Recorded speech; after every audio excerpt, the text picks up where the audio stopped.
Rizki itu udah dijamin. Bukan cuma rizki bapak-bapak dan ibu-ibu. Pernah ngelihat rayap ibu-ibu? Subhanallah. Tahu-tahu meja di rumah sudah habis dimakan rayap. Memang rizkinya rayap itu. Nah, Allah mengatakan di dalam surah Hud ayat 6, "Wa ma min dabbatin fil ardi illa 'ala Allahi rizquha wa ya'lamu mustaqarraha wa mustawda'aha kullun fi kitabim mubin." Kata Allah, dan tidak ada suatu binatang yang melata fil ard, di muka bumi ini, kecuali yang menjamin rizkinya itu Allah. Ana sering kasih contoh, ya, dengan binatang-binatang yang di hutan. Itu binatang tidak pernah sekolah, tapi bisa makan. Kalau rizki itu tergantung ilmu, berarti profesor ekonomi itu orang paling kaya. Tapi ternyata ada yang lulus SD lebih kaya dari profesor. Profesor tetap jadi dosen, ngajar, jelaskan tentang bagaimana supaya kaya. Tapi dia nggak kaya-kaya. Padahal dia punya ilmunya. Yang kaya malah mahasiswanya. Lulus buka usaha kaya. Dosennya ya tetap sampai mati jadi dosen. Ingat, rizki itu bukan karena ilmu, enggak ikut ilmu jemaah, enggak ikut titel lah. Allah yang telah menentukan. Makanya kita lihat binatang-binatang keledai, binatang yang paling bodoh. Seharusnya dia itu mati sejak lahir. Kenapa? Oh, bodoh dia, Ustaz. Gimana biar bisa makan? Ternyata bisa makan dan sampai punya anak. Mungkin antum berpikir, Masya Allah, masa anak takut? Ada orang yang takut mau kawin. Keledai nggak pernah takut kawin, jemaah. Nggak pernah mikir nanti gimana anak-anak makan apa. Nggak ada. Allah udah jamin. Wa ma min dabbatin fil ardi illa 'ala Allahi rizquha. Dan rizki ada yang dari langit, ada yang dari bumi. Kita nggak tahu rizki kita lewat mana, kecuali ketika rizki itu sudah sampai. Karena rizki itu rahasia Allah. Bapak-bapak, ibu-ibu, kok bisa tahu rizkinya ada di Qatar? Baca di kitab mana? Saya kayaknya rizkinya di Qatar, tulisannya di sini. Berangkat nggak ada. Yang ada setelah sampai Qatar, oh ternyata rizki ana di sini. Setelah sampai, wa ma tadri nafsun madza taksibu ghada. Nggak tahu orang itu apa besok yang akan dia dapat, nggak tahu. Tapi setelah kita dapat, kita tahu. Ada kisah Asmu'i atau Asma'i. Dia salah seorang sastrawan yang begitu handalnya. Suatu hari dia keluar dari kampungnya, ketemu sama orang Badui. Ditanya sama orang Badui ini, "Man anta?" Kau siapa? Sambil naik ontanya nih. Asmu'i juga naik onta. Qala min bani Asmu, aku dari Asma. Qala antal Asma'i, engkau Asma'i yang terkenal itu, sastrawan. Qala iya, na'am. Kau dari mana? Maksudnya ini datang dari mana? Qala min ardin yutla fiha kalamur rahman. Aku baru datang dari sebuah kampung yang di situ dibacakan firman Allah Subhanahu wa taala. Orang Badui, nggak pernah sekolah, nggak pernah belajar, tapi muslim dia. Cuma ilmunya kosong. Maka dia bertanya, "Alirrahmani kalamun yatluhu adami?"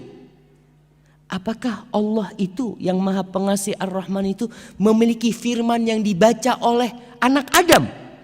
Qala na'am. Iya. Coba kau bacakan.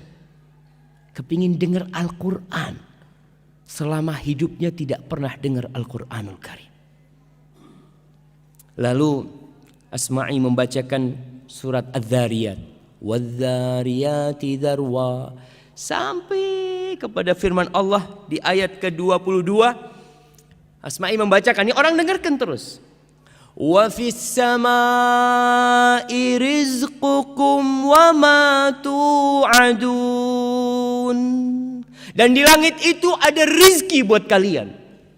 Rizki kalian itu dari langit. Dan apa yang dijanjikan untuk kalian itu ada di sana. Terus orang Badui ini tanya, ahadza kalamur rahman? Ini yang kau baca benar, ini firman Allah. Nah. Turun orang Badui. Hasbuk, cukup kata dia. Turun, dia sembelih ontanya. Dia potong-potong, nggak dikulitin. Terus dia panggil Asma'i, kau bantu aku nih, bagikan kepada orang-orang yang lewat. Onta yang dinaikin. Dibagikan semua, pedangnya itu dia pukulkan supaya nggak tajam. Lalu dia mengatakan selamat tinggal kepada Asma'i sambil membaca firman Allah, wa fis sama'i rizqukum wa ma tu'adun. Yakin kalau rizki itu dari Allah Jalla Jalaluh, bukan dari bos, bukan dari atasan, bukan dari suami. Karena terkadang ada wanita-wanita ketika diceraikan hidupnya jadi melarat. Karena dia berpikir, anak kalau cerai ini siapa yang ngasih makan anak? Allahu Akbar. Engkau muslim, engkau mukmin, nggak pantas bertanya seperti itu. Kau ketika di perut ibumu, siapa yang ngasih makan engkau? Kau belum bisa bergerak, belum bisa berdoa, belum bisa berusaha, tapi Allah sampaikan itu makanan ke dalam. Maka Badui ini pergi jamaah, meninggalkan kata Asma'i. Ajib kata dia. Aku berulang kali baca ayat ini, tapi tidak membekas di hatiku. Tapi ini orang Badui pertama kali dia dengar, langsung menumbuhkan keimanan. Dan kita tahu itu salah satu khasiat kalamullah. Idza tuliyat alaihim ayatuhu zadathum imana wa ala rabbihim yatawakkalun. Tuh, orang-orang beriman apabila dibacakan kepadanya ayat-ayat Allah, bertambah keimanan mereka. Dan mereka bertawakal kepada Allah Jalla Jalaluh. Kita kadang-kadang enggak. Kita baca biasa aja. Maka kita perlu belajar dari orang Badui itu. Apa yang menyebabkan keimanan itu bisa tumbuh di dalam hati? Maka para jamaah, rizki ada yang dari langit, ada yang dari bumi. Di surat Al-A'raf ayat 10 Allah mengatakan, walaqad makkannakum fil ardi wa ja'alna lakum fiha ma'aish. Kita telah menempatkan kalian nih, memposisikan kalian di bumi, dan kami menjadikan buat kalian penghidupan di sana, di bumi ini. Dan ingat, rizki itu telah dibagi, nggak akan tertukar. Rizki itu bukan sandal. Kadangkala kita pulang dari masjid sampai rumah, ini sandal siapa yang anak pakai? Kok kayaknya kebesaran? Rizki bukan sandal sehingga tertukar, nggak ada. Makanya nggak perlu kadangkala orang punya usaha toko, tokonya sama-sama jualan sandal. Yang satu ketika ngelihat orang datang, ini masuk ke toko yang mana nih? Masuk ke toko sebelah. Allah, seharusnya itu ke sini seharusnya. Bukan. Memang dia ke sana rizkinya dia. Kalau rizkimu dia akan datang ke sana. Kau tutup, diketuk pintunya.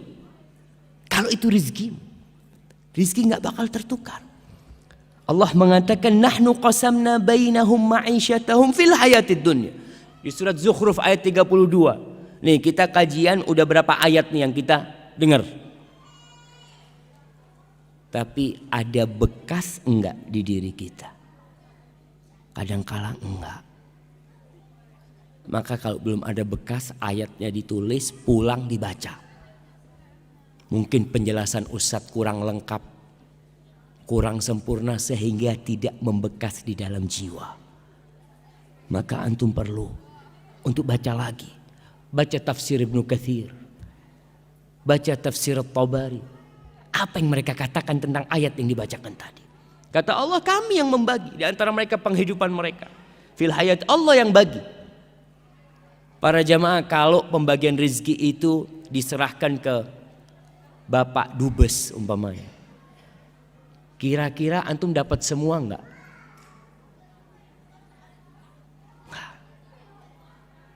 Kalau pembagian rezeki itu diserahkan kepada Bapak Presiden, kira-kira semua warga Indonesia akan dapat enggak? Enggak. Antum lihat kadang-kala di kampung itu ada raskin, kalau diserahkan kepada Pak RT yang dapat siapa?